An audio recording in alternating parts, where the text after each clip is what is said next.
Hi, welcome to SBR Sports Picks. My name is Peter Loshak. His name is Mike Brenner, and with the 2016 football season just around the corner, Mike Brenner and I are doing a series of intro videos to sports betting for the beginner, right? For the novice. Right. So if you're not a beginner, you might want to click off this video. But the topic of this Again, video... I wouldn't recommend that because you might find a little angle or an edge, something you did not know. And also, there might be some unexpected jokes that'll give you a laugh in this video. Well, there's always that. Even if we're talking down to you, there might be a joke, so maybe you want to... All right, so... Pleasers and teasers. Teasers and pleasers is the topic of this video. What are teasers and pleasers? Teasers and pleasers are parlay bet. There's special kinds of parlay bets that the books offer where they allow you to, where they give you extra points in the case of teasers, or they take away extra points in the case of pleasers. So let's give an example, right? Let's say the Broncos are a 7-point favorite and the Giants are a 10-point favorite. A 6-point teaser, you'd have to win both of those spreads, but you get 6 points on each bet. So the Broncos only have to win by 1. You get Broncos -1, and you get the Giants -4. Exactly. Now a pleaser is the opposite.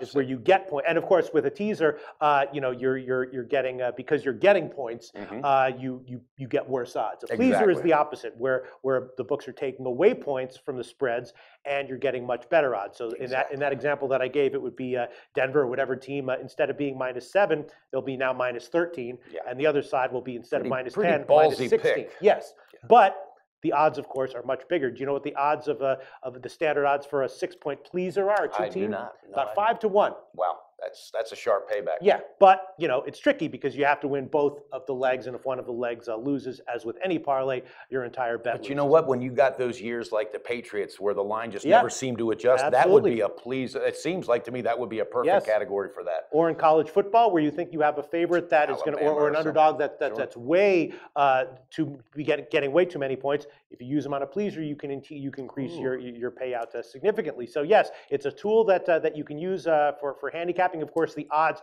are paramount. Now with teasers, this is interesting. A little bit of a sports betting history here. There's kind of teaser in football called a Wong teaser, and that's when your line adjustment goes over key numbers, 3 and 7 and 10.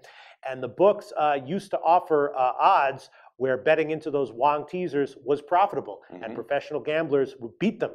And so now you can't do that anymore. Yeah, they stopped doing it. That didn't feel good. But it shows you that if you look at the bets and you consider the odds that are being offered, you can have, you know, based on your handicapping, an edge, you know, that the book isn't seeing. Sure. Another thing with teasers and pleasers, you can also mix sports like basketball. You could do a basketball mixed with a football teaser. And a good friend of mine that's in this industry for a long, long time, he told me, he said a sharp way to beat the books is with 2- and 3-team teasers, when obviously you do your homework and you're not rushing your picks and you're not absolutely just acting on instinct. If you study it, you can beat the book with 2- and 3-team teasers. So again, the teasers and pleasers, they're parlay bets where the line gets adjusted. In the case of a teaser, the line gets more favorable for you, but the odds get less favorable. Sure. And a pleaser, the spreads get less favorable for you, but the odds get more favorable for you. So again, a 2-team teaser in the NFL, like I said before, you know, you'd have a 7-point favorite goes down to a 1-point favorite, a 10-point favorite goes down to a 6-point favorite, and your odds for that bet would be about -110 or -120. Both of them have to win. If both of them win, you win. If one of them loses, you lose. You lose. Now, Pete, do you find for yourself, do you do teasers and pleasers on a regular basis throughout the season, or is that kind of something you pick and choose, or really just don't even associate? I used to do them a lot more when the odds were more favorable. Okay. The books have gotten smarter, so now they're harder to take advantage of, so I do them less. But the thing is that books have gotten smarter in terms of like the overall general odds and numbers where the betting public can have an advantage. But on any individual game, if you handicap a certain edge, you can enhance the edge by using teasers or pleasers. And I definitely do those once in a while, for sure. Yeah, I enjoy them myself. And also, this is another thing that's very important about when you're line shopping. There's some books that are going to give you 5 on a 2 or a 3 team, as opposed to some with 6. Oh, that's a good point, actually. That's a good point. Sometimes when you're comparing at SBR odds in football season, you will see that the lines are significantly off in from one book to another. Like you'll have one book that has a line of -7.5, the other book will have it at -9. Wondering why that is? It's for teasers. It's for teasers. That's why they're doing it, because they don't want you to be able to tease over key numbers, and that's another thing in football.